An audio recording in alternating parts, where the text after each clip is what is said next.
विगत दिनों प्रदेश के मुख्यमंत्री शिवराज सिंह चौहान द्वारा सभी अवैध कॉलोनियों को वैध करने के निर्देश जारी किए गए थे। इस निर्देश के बाद सभी अवैध कॉलोनी में रहने वाले कॉलोनी वासी काफी खुश हैं कि अब उनकी कॉलोनी वैध हो जाएगी। मुख्यमंत्री की इस घोषणा के बाद नगर निगम महापौर जगत बहादुर सिंह अन्नू ने एक बड़ा प्रश्न खड़ा किया है। उन्होंने कहा कि आखिरकार ये अवैध कॉलोनियां बनाता कौन है? जो इस अवैध कॉलोनी को बनाता है वह जिम्मेदार है।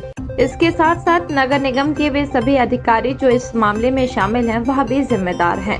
ऐसे अवैध कॉलोनी को बनाने से भोले भाले लोग फंस जाते हैं, जिन्हें अब प्रदेश सरकार वैध करने की घोषणा कर रही है। बताया गया है कि शहर में 224 अवैध कॉलोनियां हैं, जिनमें से 21 कॉलोनियों को वैध करने की प्रक्रिया शुरू कर दी गई है।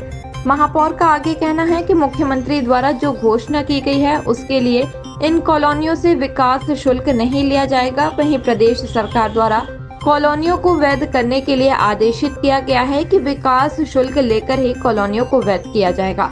आप स्वयं सुनिए महापौर द्वारा इस घोषणा को लेकर किए गए सवालों को। अवैध कॉलोनियों को वैध करने का जो काम है, इस पर हम लोग काम कर रहे हैं। राज्य सरकार के तरफ से ये निर्देश है कि नगरीय निकायों को ये काम करना है। हम लोग उस पर लगातार काम कर रहे हैं। बहुत सारी कॉलोनियों को हम लोग सर्वे कर चुके हैं। 21 कॉलोनी ऐसे हैं जिसमें वैधीकरण की प्रक्रिया हो चुकी है। 224 अवैध कॉलोनी है। मेरा सबसे पहले तो प्रश्न यही है कि जो कॉलोनी को काटता है बिल्डर, अवैध बनाता है, वो जिम्मेदार है और वो अधिकारी जिम्मेदार हैं नगर निगम के जो उस समय में पदस्थ हैं।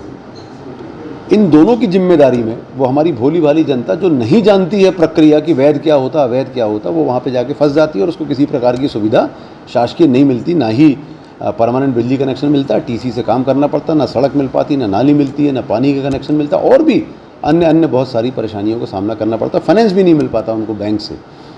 ऐसी स्थितियों में वो लोग परेशान होते। अब वैधीकरण का कार्य हो रहा है। 21 कॉलोनी हम लोग वैध कर चुके हैं, 224 है। कल माननीय मुख्यमंत्री जी ने, मैंने भाषण सुना, उसमें उन्होंने कहा कि हम लोग विकास शुल्क नहीं लेंगे। शासन से हम लोगों को आदेश है कि विकास शुल्क लेना है और उसको वैधीकरण करना है। बिना पैसे लिए, बिना कुछ लिए अवैध को वैध करना है तो हम तो अवैध बनाने को प्रमोट करेंगे। और जो शुल्क हम सामान्य कॉलोनियों में भी लेते हैं, वैध कॉलोनी में जो शुल्क लेते हैं वो अवैध में नहीं लेंगे, तो ये तो सीधा सीधा प्रमोशन हुआ। खैर, अगर ये मुख्यमंत्री जी ऐसा निर्णय करते हैं और जो विकास शुल्क है अगर राज्य सरकार नगर निगम को देती है तो हमको किसी प्रकार से कोई परेशानी नहीं है।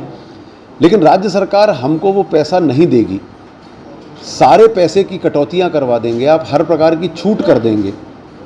आम जनता से मत लीजिए, मैं उसका पक्षधर हूं, लेकिन फिर राज्य सरकार को, नगर निगम को कंपनसेट, जो पैसा हमको सामान्य तौर पे मिलता है वो पैसा भी नहीं मिलेगा तो विकास कार्य कैसे होंगे? अभी भी कोई गाइडलाइन हमारे पास लिखित में नहीं है। लिखित की गाइडलाइन ये है कि हमको विकास शुल्क लेना है। अब कल मुख्यमंत्री जी की घोषणा है, देखिए क्या आता है। तो हम लोग इस बात के लिए मांग करेंगे कि अगर हमको विकास शुल्क जनता से नहीं लेना है तो हमें कोई आपत्ति नहीं है, हम लेना पैसा बंद कर देते हैं, लेकिन ये पैसा राज्य सरकार हमको दे, क्योंकि ये हमारा अधिकार है और इसी से हमारा विकास होना है। अगर आप हमारे सारे राज, कल को आप कह दीजिए प्रॉपर्टी टैक्स लेना बंद कर दीजिए, तो नगर निगम चलेगी कैसे?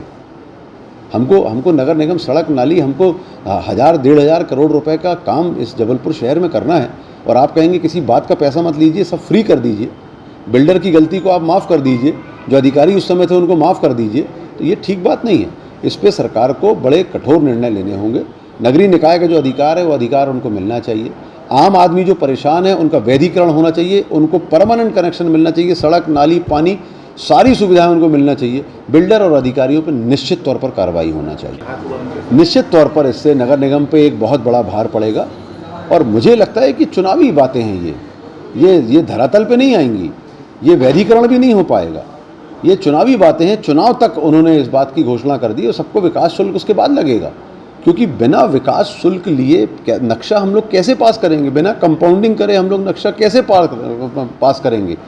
नगर निगम पे भार का तो सवाल इसलिए नहीं है कि या तो जो सामान्य प्रक्रिया दशकों से चली आ रही है वो प्रक्रिया नक्शे की चलेगी, विकास शुल्क की चलेगी, या तो राज्य सरकार अगर नहीं लेने का, अगर हमको निर्देशित करेगी कि हमें नहीं लेना है तो राज्य सरकार हमको कंपनसेट करेगी। वो पैसा हम लोगों को, नगरीय निकायों को, पूरे मध्य प्रदेश की राज्य सरकार देगी। मैंने आपको सबसे पहली लाइन ये करी कि अवैध कॉलोनियों को ये प्रोत्साहन है, आप पेनल्टी नहीं ले रहे हैं, आप जो सामान्य शुल्क है वो भी नहीं लेंगे, आप कंपाउंडिंग भी नहीं लेंगे, आप उन लोगों को जिनने अवैध काम किया उनकी कॉलोनियों को फ्री कर देंगे, और जो रेरा लेकर, जो टीएनसीपी से पास करा के बड़ा शुल्क लगाकर अपने प्रॉपर्टी का और हमारे कंस्ट्रक्शन और बिल्डरशिप का काम कर रहे हैं, और उसके बाद जो लोग खरीद रहे हैं उनको वो सारे टैक्सेस देना पड़ रहे हैं। तो वो जो 50,000 लोग हैं, जो लाख लोग हैं या 2 लाख लोग हैं, उनको जो पैसा देना पड़ रहा है उसके एवज में जो 2,000 लोगों को पैसा नहीं देना पड़ रहा है, क्या ये जायज़ बात है? मेरा ऐसा मानना है जो सामान्य पैसा एक रूपता से सबको लगता है वो लगना चाहिए। अवैध कॉलोनियों के जो लोग हैं उनको निश्चित तौर पर सुलभता होना चाहिए। अतिरिक्त पेनल्टी का पैसा अगर राज्य सरकार नहीं चाहती है तो ना ले। जो विकास शुल्क सामान्य सबको लगता है वो लगना चाहिए, जो कंपाउंडिंग लगती है वो लगना चाहिए। अतिरिक्त जो पैसा अगर उन पर भार आना है तो वो ना लें, लेकिन राज्य सरकार वो नगरीय निकायों को दें।